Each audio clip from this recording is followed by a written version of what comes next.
Oke, baik, kita akan lanjutkan materinya, yaitu tadi kita bahas yang pertama mengenai fungsi dengan nilai kembalian, kemudian yang kedua mengenai tentang prototipe fungsi, lalu yang ketiga adalah void fungsi.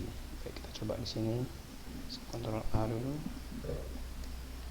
Pertama-tama kita akan mulai dengan jangan lupa ya, include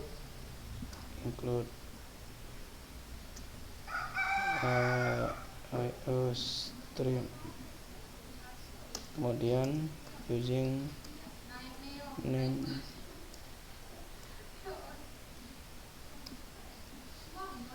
space std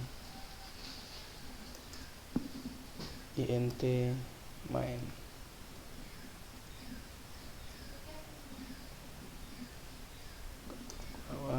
Nah, int misalnya di sini variabelnya hasil dan a.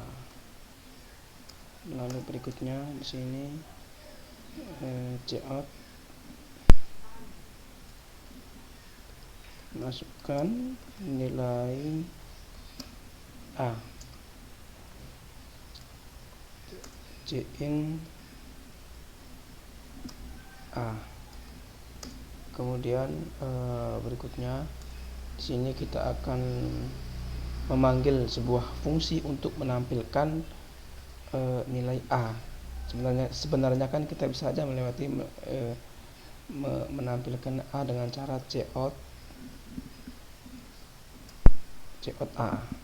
Ini akan menampilkan nilai ya, a yang kita isi. Misalnya sini a sama dengan 2, pada sini akan terisi a nya sama dengan 2. Tapi di sini kita tidak akan menggunakan kata kunci cout, namun kita untuk menampilkannya. Namun di sini kita akan menggunakan fungsi void fungsi untuk menampilkannya. Oke. Caranya pertama kita buat void fungsinya. Misalnya void fungsinya namanya tampilkan. Isinya misalnya integer input. Ya. Kemudian definisinya adalah cout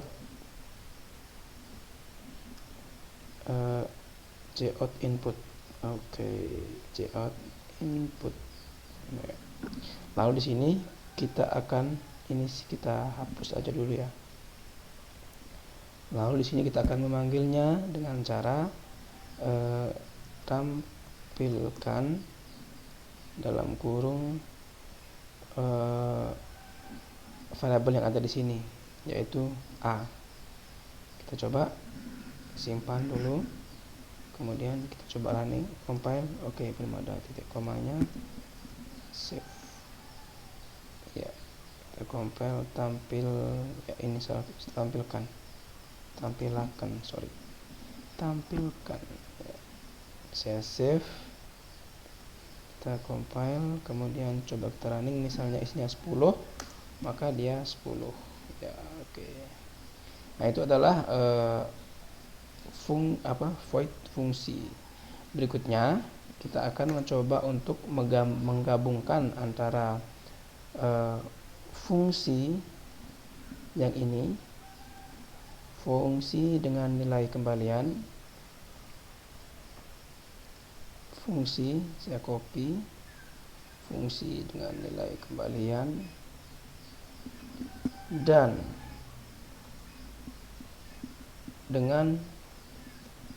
dengan fungsi dengan void fungsi.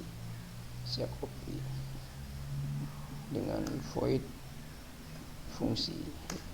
Lalu berikutnya ini misalnya materi yang pertama, kemudian berikutnya ini materi yang kedua, ini tadi yang ketiga, kemudian ini materi yang keempat. Lalu materi yang kelima yaitu antara prototype fungsi, saya copy prototype fungsi dengan void fungsi, saya copy.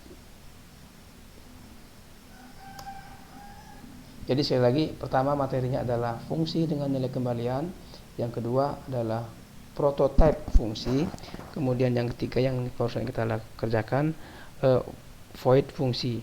Lalu sekarang akan kita coba yang keempat, yaitu fungsi dengan nilai kembalian dengan void fungsi. Jadi digabung ya, gabungan, ini gabungan aja, gabungan